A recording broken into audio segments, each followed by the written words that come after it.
Olá, pessoal. Eu sou Isabela Bola e está começando mais um Bilíngue em Pauta, o seu podcast sobre educação bilíngue. Neste episódio, nós vamos falar sobre estratégias pedagógicas e práticas de educação inclusiva. Vem com a gente e acompanhe esse bate-papo.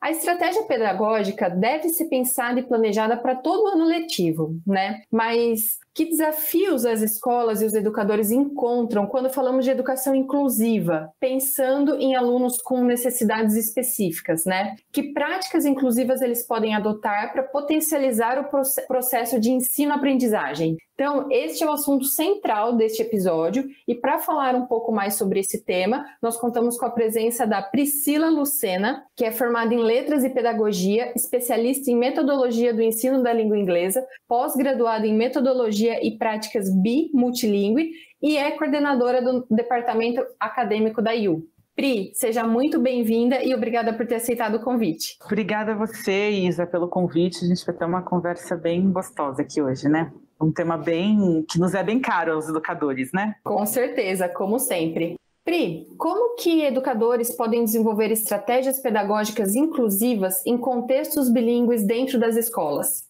Bom, Isa, eu queria começar falando sobre o que seriam essas estratégias pedagógicas inclusivas, né? Porque eu acho que se a gente parte de que a gente está olhando a diversidade da sala de aula, então a gente está pensando que educação inclusiva é pensar em todo e qualquer aluno presente que precise se desenvolver. Então a gente está pensando em todo mundo, né? Então incluir é educação para todos.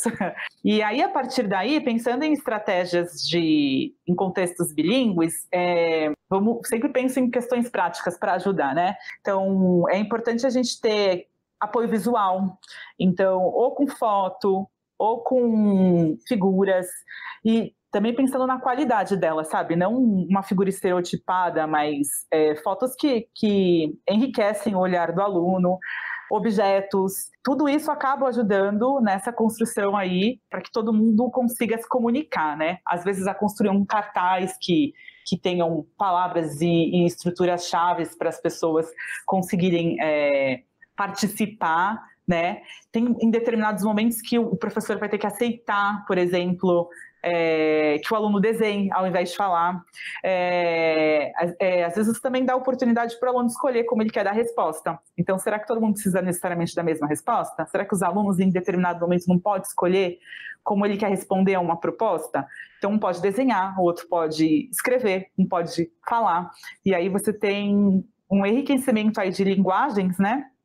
Todo mundo participando na maneira que consegue ali da proposta. Legal, Pri. E como que as escolas podem definir os objetivos e as estratégias pedagógicas adotadas para o ano letivo? Por exemplo, esse planejamento, né, que é feito, ele deve ser revisto de tempo em tempo, durante todo o ano e, por exemplo, também deve ser adaptado para cada contexto? Gosto muito dessa pergunta, porque a gente às vezes acha, porque começamos a fazendo um planejamento inicial e a gente tem os objetivos todos em mente, acessa a BNCC, tá tudo ali lindo e maravilhoso, tá escrito na pedra. E não tá, porque o que acontece? Quando você tá ali no começo do ano, você tem uma hipótese, né? Você tem uma sala hipotética ali que você tá imaginando que esteja naquele momento. Só que aí a realidade chega. E aí problemas vão acontecendo, a dinâmica da escola, da sala de aula, ela é muito viva, ela é muito... Você não sabe, é imprevisível, né, o que vai acontecer ali. Então, o que acontece? Sempre tem que ter uma estratégia para readaptar. Você sempre tem que parar em determinado momento e rever. Isso aqui vai ser possível ou não vai? A verdade, em termos de planejamento, é que toda escolha é uma renúncia. Às vezes a gente chega com muitos objetivos e aí a gente se perde porque a gente traçou mais objetivos do que a gente vai ter tempo ou que a turma realmente precisa. Tem momentos que a gente olha para os objetivos, revê o planejamento e fala, eles já dão conta disso, vou tirar isso aqui daqui, né? E vou colocar outra coisa, que eles estão mais sabidos nisso e precisam avançar em outras questões. Isso para esse semestre não é, então vocês têm que fazer escolhas nesse sentido, né? Então, é sempre muito necessário a gente, sim, definir os objetivos, mas está sempre olhando para eles. Agora, de que tempo em tempo, né, não tem como te dizer. Porque aí depende da turma, depende de situações de sala de aula que às vezes atrasam um planejamento. Então, eu acho que é sempre uma boa medida, digamos assim, a cada semana a gente fazer em etapas esse replanejamento. Como é que foi essa semana? Primeira coisa é essa, né? O que eu preciso cuidar para a semana que vem? E aí eu acho que mensalmente é reavaliar o todo, né? Não, isso aqui de fato não vai dar. Por que mensalmente? Porque se a gente deixar para fazer isso toda semana, um aprofundamento, a gente vai enlouquecer. Porque a gente tem muitas outras coisas para dar conta. Agora, se a gente deixar para fazer isso só semestralmente, você perdeu muito tempo para tomar uma atitude, né? Então, assim, uma avaliação mais superficial durante a semana, como é que as coisas estão caminhando, é super possível de fazer. Agora, sentar e rever o planejamento, os objetivos mensalmente, a partir do que você vai fazendo da avaliação ali com os alunos, né? Se a gente for pensar numa avaliação diagnóstica, que vê onde os alunos estão, e uma avaliação formativa, que vai modificando a aprendizagem à medida que eles vão mostrando para a gente o que eles dão conta e o que eles não dão, você já tem isso mensalmente ali posto, né?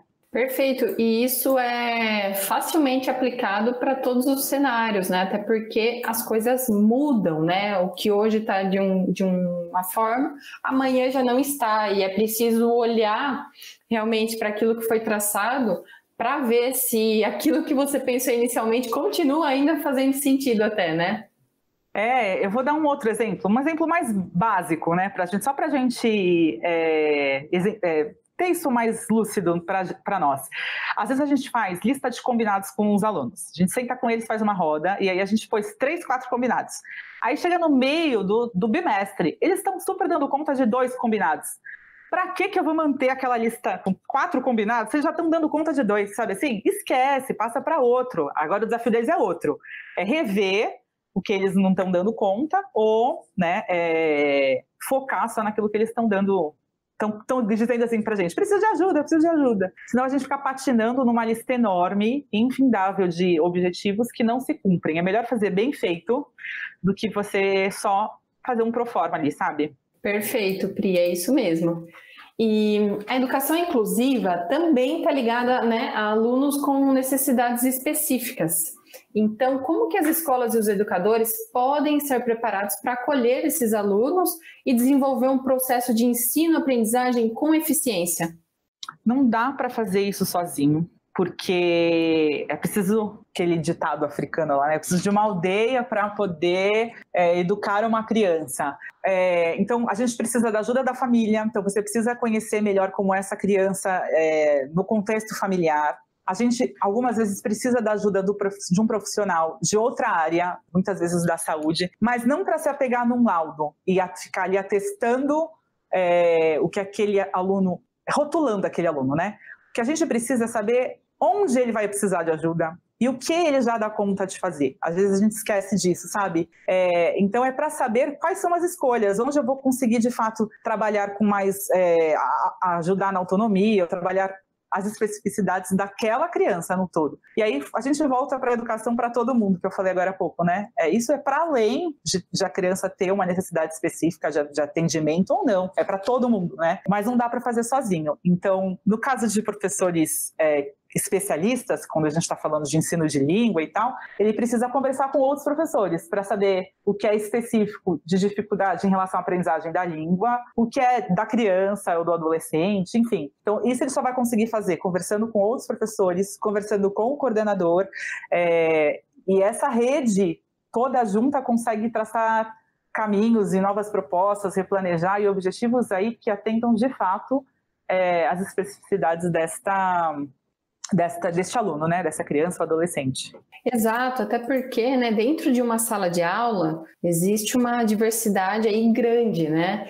Então é até um desafio, né? Como que esses educadores podem explorar atividades que sejam significativas e sejam do interesse desses alunos, né? Considerando que há muita diversidade na sala de aula. Olha, perfeito, Isa. Isso em língua, ele se aplica até no próprio conceito de proficiência, né? A Matilde Scaramucci, que é uma pesquisadora brasileira que fala sobre avaliação, ela fala que a gente precisa pensar em avaliação de proficiência em línguas. E aí ela fala, não dá para falar em uma proficiência, Uma só, o que o aluno dá conta de fazer com o uso da língua numa situação. A gente vai falar em proficiências. Então, o aluno é proficiente em leitura de determinado tipo de texto, ele é proficiente em falar a língua em determinado tipo de situação, porque se a gente pensar no próprio português, vamos pensar aqui, né?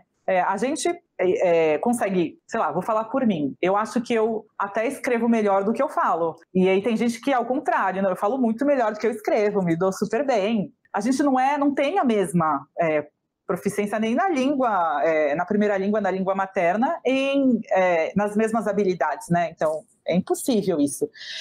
E a mesma coisa em matemática, em outras áreas de conhecimento. Não existe uma sala que seja homogênea, isso não dá. Se você pensa também em contexto de alfabetização, cada criança está numa etapa ali, pré-silábica, silábica, alfabética. Então, a verdade é que a diversidade é o caldeirão da sala de aula, não o contrário, né? Não todo mundo está no mesmo nível e está tudo bem. Gostei desse termo que você usou, Pri, que é o caldeirão. Eu achei muito interessante. E que desafios esses educadores encontram no processo de ensino, considerando a educação inclusiva? Aí eu acho que, às vezes, por conta de falta de tempo e um planejamento interno, esse diálogo com outros profissionais, as famílias, porque é o luto, às vezes, do filho ideal, né? Do filho que eu queria que tivesse características X, Y, Z, ou fosse muito parecido comigo. Tem até um livro chamado Longe da Árvore, que fala muito sobre isso, dessa relação familiar, quando a gente tem um filho que é bem diferente do que a gente idealizou. Isso é para além de ter alguma questão, alguma necessidade específica de aprendizagem, enfim. Então, às vezes, lidar com a família não é fácil, então a gente precisa ter um pouco de paciência. A falta de formação inicial é um outro desafio, né? As universidades ainda não estão se preparando para tratar do assunto. Para além disso, cada ser humano aí é uma ilha, né? Cada um de nós temos as nossas especificidades. E aí, quando a gente está falando de questões em específicos, como TEA, né, transtorno de espectro autista, não dá para colocar todo mundo no mesmo grupo. Vou categorizar que todo mundo que tem TEA, ele é da mesma forma. Não é, cada um tem um jeito, cada um tem uma história de vida e cada um tem uma característica. Então, dislexia é a mesma coisa. Então, assim, tem algumas coisas que é o que ajudam diagnosticar, mas, para além disso, tem uma diversidade enorme. Então, tem que se considerar o todo. Isso, às vezes, dificulta também, por conta dessa diversidade. O tempo didático também. Aí eu lembro da Jussara Hoffmann falando... A experiência, né? Não só a experiência, mas tempo da sala de aula mesmo. Ela dizendo que... A Jussara Hoffmann diz muito que o tempo é o inimigo da escola.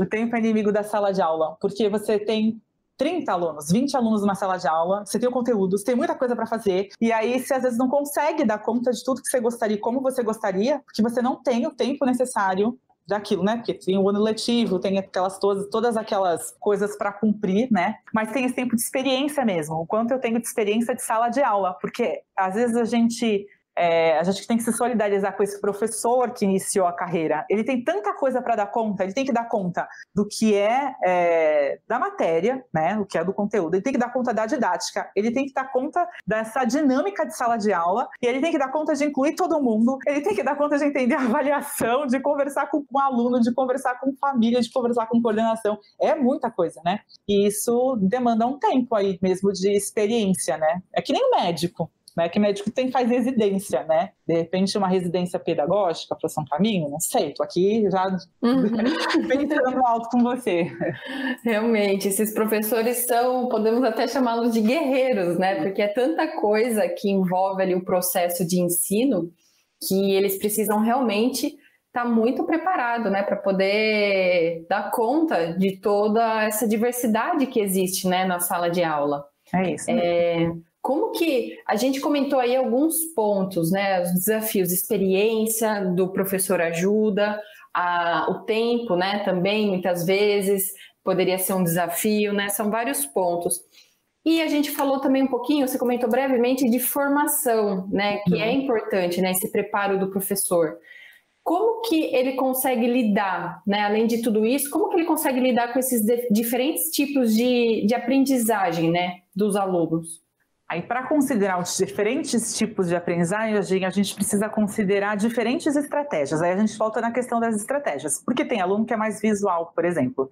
Então, aí a gente precisa do apoio visual para esse aluno. Tem aluno que vai aprender na movimentação. Então, a gente precisa considerar... Tem aluno que é mão na massa, tem aluno que é falando, tem aluno que é explicando para o outro. Então, assim, quanto mais variada for a estratégia do professor, mais ele consegue atingir os diferentes tipos de aprendizagem e necessidades nesse sentido, dos alunos, né? Aí a gente volta de novo. Isso aí pensando, quando eu falo em educação inclusiva, vou ressaltar aqui, né? Eu estou entendendo que é todo mundo, todo e qualquer aluno, não importa a história de vida desse aluno e as necessidades desse aluno. Estou querendo dizer que eu estou entendendo aqui inclusão, diferentes experiências de língua, por exemplo, diferente tempo na escola também. Você precisa incluir essa criança que veio de uma outra escola. Então, tudo isso eu estou entendendo como inclusão aqui. Então, quanto mais variada for a estratégia desse professor, mais ele vai atender esses tipos de alunos. Inclusive, vai engajar, né? Porque se você tem uma sala de aula que num dia você tem música, no outro você tem um trabalho com jogos, no outro você vai ler, no outro você vai desenhar. Olha só a riqueza que é isso, né? Você não vai enjoar, você vai querer sempre estar ali presente, usando as múltiplas linguagens aí que são possíveis para você aprender uma nova língua. Estou falando língua? Com certeza. Estou falando língua porque é o que a gente faz, né? A minha área de especialidade também, né? Mas, enfim, a mesma coisa serve para outras áreas de conhecimento. Perfeito. E você mencionou aí, acho que a gente pode chamar de algumas ações práticas, né, que o professor poderia adotar, né, para fazer parte aí do cotidiano dos alunos, que são explorar nessas diferentes estratégias e tudo mais. Agora, pensando um pouco mais na escola como um todo, que mais ações práticas, né, que a escola pode adotar para a educação inclusiva fazer parte, né, do cotidiano, não só dos alunos, mas também dos educadores e das famílias. Então, as reuniões, né, entre equipes e com as famílias, uma comunicação constante, inclusive com os alunos, né, aí eu penso que a autoavaliação e a avaliação é muito importante. Também não estou entendendo a avaliação só para dar nota. Dar nota é importante, mas não é para isso, é para a gente fazer ajustes aí necessários para que as crianças e os adolescentes aprendam. Mas eu entendo que isso, por exemplo, a autoavaliação, ela é complexa por questão também de tempo, organização, né? Aí eu estou aqui pensando em situações práticas. Então, por que não dar duas propostas, 2 dias seguidos, sendo que enquanto um grupo está se autoavaliando com o professor, tendo um momento para conversar, o outro está fazendo alguma outra proposta. E numa outra aula, aí você inverte. Quem estava se autoavaliando faz a proposta e quem estava fazendo a proposta se autoavalia ali com o professor. Eu acho que também encontros na escola com profissionais que consigam ajudar e falem mais de diversidade. A gente começa, na verdade, esse letramento. Letramento é esse processo de formação em qualquer área. Então, a gente pode ter letramento de aprender a ler e escrever, como a gente pode ter letramento de avaliação, todo mundo aprendeu do que se trata a avaliação, o que é. E aí eu defendo que a gente deveria ter um letramento de diversidade. A gente começar a entender o que é isso, o que é esse caldeirão, né? E esse letramento com as famílias. Mas aí a gente precisa voltar desse letramento com o professor. Então, a gente precisa de ações na escola que promovam formação. Então, são coisas que vão se retroalimentando, né? Porque se você tem um professor, uma escola que pensa nesse tipo de formação para o professor, você tem um professor que está mais seguro, e aí ele está mais seguro para atuar, ele está mais seguro para lidar com o aluno, ele está mais seguro para lidar com a família. Então, ele vai fazendo esse letramento com todo mundo, né? Então, a ponta do iceberg, digamos assim, não a ponta, né? A parte de lá do fundo, é essa formação desse professor. Então, eu acho que uma ação prática para as escolas será que uma vez é pouco, mas eu estou pensando na dinâmica toda da escola, tá? Você me falou que era para pensar em ação prática, então eu estou trazendo aqui. De repente, será que uma vez por semestre ter encontros mais específicos sobre diversidade não é um ponto? Será que uma outra ação prática não seria traçar metas a respeito da diversidade? Então, como olhar para a escola, a primeira coisa é fazer um levantamento. Estou olhando para a minha escola e vejo quais são os problemas que eu tenho relacionados à diversidade. Corpo docente, família, alunos, tudo isso. E aí eu começo a traçar ações aos poucos, porque de novo, quando eu ponho muitos objetivos, eu não atinjo nada. Quem quer tudo não tem nada. Então, eu ponho metas para aquele ano. A meta para esse ano, em termos de diversidade, é essa. No próximo ano, a minha meta é aquela, de 2 até 2 metas eu acho que tá bom, considerando que a escola tem outras metas também. Mas isso começar a ser pauta de início do ano, tá no projeto político-pedagógico da escola, e aí traçando isso aos poucos. Então, aí eu tenho essa meta, o que eu faço para atingi-la, né? Então, a minha meta é formar professores para que eles estejam mais preparados. E depois um outro ano é formar os pais. Aí no próximo ano é investir na autoavaliação. Porque se eu falar para você, vamos formar professor e autoavaliação tudo no mesmo ano, eu acho que, né? Pensando na realidade escolar. A gente precisa ser realista. E uma vez que a gente coloca ali se propõe, né, a colocar no ano algumas metas, mesmo que mais básicas, aquilo vai progredindo, né, com o passar dos anos. E aí é uma forma da escola começar já a trabalhar essa questão da formação, né, de incluir a educação inclusiva no seu processo de formação, né? Isso mesmo, Isa. Perfeito, Pri. Bom, e agora, né, como sempre, eu deixo aqui um espaço para você deixar um recado ou uma mensagem final sobre esse assunto aí para os nossos ouvintes. Eu acho que eu vou terminar juntando essa última fala no sentido de tracem metas, né? Façam um diagnóstico realista de como está a escola de vocês em termos de educação inclusiva. É uma escola para todos? Para quem tem dificuldade de aprendizagem, para quem tem alguma necessidade relacionada à saúde, para quem é novo na escola, eu estou incluindo todo mundo? Não estou? Onde estão aparecendo os problemas e o que a gente pode fazer? Então, eu acho que já começando assim, a gente consegue abarcar todo mundo.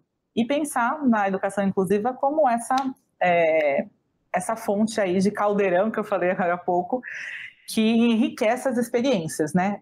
Porque a diversidade ela não existe só dentro da escola, ela existe no mundo, ela existe na rua, ela existe no trabalho, ela existe na TV, ela existe nos livros. Ninguém, né, é igual a ninguém. Essa aqui fica meio chavão, né, tal, mas a gente às vezes precisa lembrar dessa obviedade, né? Porque a gente esquece, né, e aí a gente não, tem que agir como eu.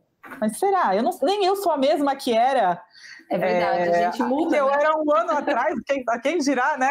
Eu querer que o outro seja igual a mim. Quem sou eu, né? E será que a gente não se modifica com o tempo por conta dessa experiência com o outro?